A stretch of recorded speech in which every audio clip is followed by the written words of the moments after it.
Hello जी, क्या हाल है आपके।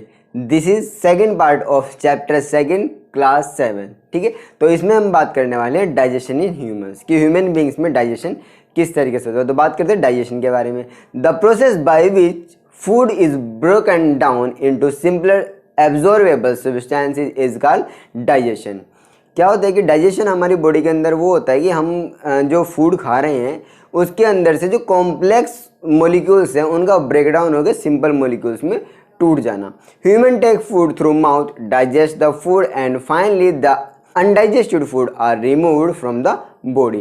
कि जो हमने फूड खाया, इनटेक किया, वो डाइजेस्ट हुआ, उसके अंदर से न्यूट्रिएंट्स उसने हमारी बॉडी ने एब्जॉर्ब कर लिए और न्यूट्रिएंट्स के बाद जो फर्दर बच गया वो हमारी बॉडी से एक्सक्रीट हो गया। तो दिस इज द डाइजेशन। तो ह्यूमन में डाइजेशन किस तरीके से होता है? The human digestive system consist of alimentary canal and secretory glands. कि जो ह्यूमन डाइजेस्टिव सिस्टम होता है उसमें एक एलिमेंट्री कैनाल है जिसके फर्दर अलग अलग पार्ट्स होते हैं और कुछ ग्लैंड्स हैं जिनके थ्रू हमारी बॉडी के अंदर एंजाइम और हार्मोन्स का सिक्रेशन होता है। तो ये क्या क्या है, तो ये बात करते हैं। Mouth and buccal cavity, oesophagus और food pipe, stomach, small intestine, large intestine and anus. तो ये जो मैंने आपको पार्ट बताए ये सभी पार्ट हमारे क्या हैं, ये वो पार्ट है जो ह्यूमन जो डाइजेशन होता है उसमें अपना प्रॉपर कंट्रीब्यूशन करते हैं और डाइजेशन को कंप्लीट करते हैं। सबसे पहले बात करते हैं माउथ। माउथ क्या होता है? It include teeth, tongue and salivary glands. कि जो माउथ होता है, माउथ में क्या कि टीथ्स होते हैं, टंग होती है और सलाइवरी ग्लैंड्स होती है। ये क्या काम करते हैं? बात करें सबसे पहले टीथ के बारे में। Teeth. Human have two sets of teeth during their lifetime, the primary teeth and the permanent teeth. Children will usually get all of their 20 primary teeth by around the age of 4 years. क्या होता है कि जो हमारे humans हैं, humans के जो mouth में 2 बार टीथ आते हैं। सबसे पहला प्राइमरी टीथ बोलते हैं, इसको मिल्क टीथ भी बोलते हैं हम, और सेकंड वन आता है परमानेंट टीथ। तो मिल्क टीथ लगभग 4 साल की एज तक आ जाते हैं, वो लगभग हमारे माउथ में कितने होते हैं? 20 होते हैं। और जो परमानेंट टीथ होते हैं वो उसके बाद आते हैं जब एडल्टहुड की तरफ बच्चा बढ़ने लग जाता है। ठीक है, permanent teeth are also known as adult teeth. ठीक है ना, मैंने बताया अभी एडल्ट जैसे बच्चा होने लग जाता है उसको एडल्ट टीथ भी बोलते हैं। The permanent teeth start to develop in the jaws at 6-7 after birth. कि 6-7 साल के बाद वो स्टार्ट हो जाता है। जैसे ही बच्चा 6-7 साल का हो जाता है तो उसके बाद जो परमानेंट टीथ होते हैं वो हमारे माउथ में आने लग जाते हैं और जो प्राइमरी टीथ है वो टूट जाते हैं। इनको मिल्क टीथ बोलते हैं, वो वहाँ पे टूट जाते हैं। By about 21 years the average person has 32 permanent teeth including 16 in the upper jaws and 16 in the lower jaws. कि जब लगभग 21 साल का हो जाता है कोई भी एडल्ट तो उसके माउथ में कितने? लगभग 32 यानी कि 32 दांत उसके जॉज में, उसके मुंह में आ जाते हैं। ठीक है, human teeth include incisors, canine, premolar and molars. ये कुछ टाइप्स हैं कि किस किस तरीके के होते हैं। इंसिजर सबसे सामने वाले जो काटने का काम करते हैं, कैनाइन बराबर वाले जो नुकीले होते हैं वो जो चीर फाड़ करने का काम करते हैं। ठीक है, देन प्रीमोलर्स और मोलर्स, ठीक है, वो होते हैं जो चबाने का, चीव करने का काम करते हैं। ठीक है, tongue is the muscular organ present in the mouth. कि जो टंग है वो हमारे माउथ का एक मस्कुलर ऑर्गन है और वो एक ही तरफ से ज्वाइन होता है, वो दूसरी तरफ से ज्वाइन नहीं होता है। तो उसका क्या क्या काम है हमारी माउथ के अंदर? It helps in mixing the food with the saliva. कि सलाइवा के साथ फूड को मिक्स करने का काम कौन करता है? टंग करती है। It helps in swallowing the food.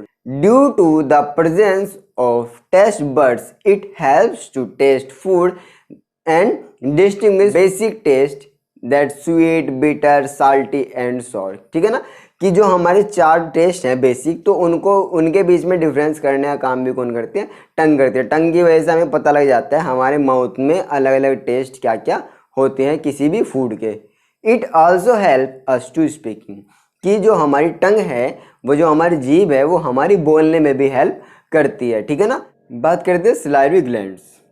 A watery material called saliva is secreted by salivary glands. It helps in the digestion of food. There are 3 pairs of salivary glands in our mouth. Saliva contains an enzyme called amylase ptyalin. Amylase act on starch and change it into a sugar called amylase. Sugar is a sweet and soluble in water. Saliva हमारी mouth के अंदर एक watery material होता है, तो वो क्या करता है, वो हमारी जो भी हम फूड को खाते हैं वो उसमें मिलता है, उसके अंदर से जो स्टार्च होता है उसको डाइजेस्ट करता है और किस में चेंज करता है, शुगर में चेंज करता है, ठीक है। और ये हमारे माउथ में होती है, ठीक है ना। तो ये सलाइवा परमानेंट रिलीज होती रहती है अगर हम किसी भी चीज़ को च्यू करते हैं, और वो थ्रू टंग की जीभ की वजह से वो क्या होती है, उसमें मिक्स हो जाती है। अब सेकंड बात करते हैं ओइसोफेगस या ईसोफेगस भी बोलते हैं, इसको बोलते हैं फूड पाइप, ठीक है ना, कि फूड को ट्रांसफर करने का, फूड को नीचे तक पहुंचाने का काम कौन करता है, स्टमक तक पहुंचाने का काम कौन करता है, फूड पाइप करता है। It connects the mouth with the stomach, the food from mouth after swallowing passes into esophagus and is pushed down to stomach by a special movement called peristalsis. तो ये क्या काम है, ओइसोफेगस। ओइसोफेगस क्या है, एक पाइप के तरीके का स्ट्रक्चर होता है हमारी कहाँ से, जो हमारे माउथ से कनेक्ट करके कहाँ पे, स्टमक तक जाता है, जो वहाँ पे जो हमने अभी फूड च्यू किया, फूड चबाया, वो वहाँ से माउथ से कहाँ जा रहा है, स्टमक में जा रहा है, ठीक है ना। थर्ड बात करते हैं स्टमक। अब फूड स्टमक में आ गया है, ठीक है ना। अब स्टमक के बाद क्या होता है फूड में, our stomach is a muscular organ that digest food, it receives food from the food pipe at one end. When our stomach receives food, it contracts and produce mucus, hydrochloric acid, digestive juice and enzymes that break down food. When your stomach has broken down food, it passes it into our small intestine, ठीक है। तो क्या है कि जो हमारा stomach है, stomach के अंदर HCl वगैरह सिक्रीट होता है, ठीक है। HCl बहुत खतरनाक एसिड है, ठीक है। उसके साथ साथ म्यूकस भी रिलीज होता है, तो वो क्या करता है, वो हमारे जो फूड है उसको और सिंपल बना देता है, और साथ साथ उसके अंदर जो बैक्टीरिया आते हैं उन सबको भी किल वो कर देता है, ठीक है ना। तो उसके बाद फूड कहाँ पे जाता है, उसके बाद फूड जाता है हमारा स्मॉल इंटेस्टाइन में। Small intestine is the longest part of the alimentary canal, which is highly coiled and about 7.5 meter long. It has three parts: the duodenum, the jejunum and ileum. It helps to further digest food come from the stomach and absorb nutrients, vitamins, minerals, carbohydrate, fat, proteins and water from food so they can be used by the body, ठीक है ना। तो basically क्या होता है कि हमारे जो इंटेस्टाइन होती है, इंटेस्टाइन क्या काम करते हैं, इंटेस्टाइन उस फूड को जो कहाँ से आया, स्टमक से, तो स्टमक से आने वाले फूड को क्या कर रही है, वो एब्जॉर्ब कर रही है, कि उसके अंदर से जितना भी न्यूट्रिशन है वो सारा क्या कर रही है, वो एब्जॉर्ब कर रही है, ठीक है। तो मीन्स बेसिकली उसका यही काम है कि एब्जॉर्ब करना है किसको, न्यूट्रिशन को, कहाँ से, जो हमारे स्टमक से आ रहा है। बात करते हैं लार्ज इंटेस्टाइन की। The long tube like organ that is connected to the small intestine at one end and the anus at the other end. The large intestine has four parts: cecum, colon, rectum and anal canal. Partially digested food moves through the cecum into the colon where water and some nutrients and electrolytes are removed, ठीक है ना। तो वो सारे क्या होते हैं, वो एब्जॉर्ब कर लिए जाते हैं, जो हमारे स्मॉल इंटेस्टाइन में जो चीज़ें रह जाती हैं उन सबको एब्जॉर्ब हमारा कौन करता है, लार्ज इंटेस्टाइन करता है। बेसिकली जो हमारा वाटर होता है उसको लार्ज इंटेस्टाइन ही एब्जॉर्ब करता है। लास्ट बात करते हैं एनस, ठीक है। The anus is the opening at the far end of the digestive tract through which stool leaves the body. The anus is formed partially from the surface layer of the body, including the skin, and partially from the intestine, ठीक है ना। तो anus हमारा क्या होता है, anus हमारा जो भी अनडाइजेस्टेड फूड होता है, मतलब जो हमारा फूड वो डाइजेस्ट होने के बाद जो रफेज बच जाता है, जो स्टूल बच जाता है, उसको कौन एक्सक्रीट करता है, एनस एक्सक्रीट करता है, हमारी बॉडी से उसको बाहर निकालने का काम करता है। अब बात करते हैं जो दो ग्लैंड्स होते हैं वो बहुत इंपॉर्टेंट रोल प्ले करते हैं हमारे डाइजेशन में। क्या क्या होती है वो, liver and pancreas. These are special organs connected with the digestive system.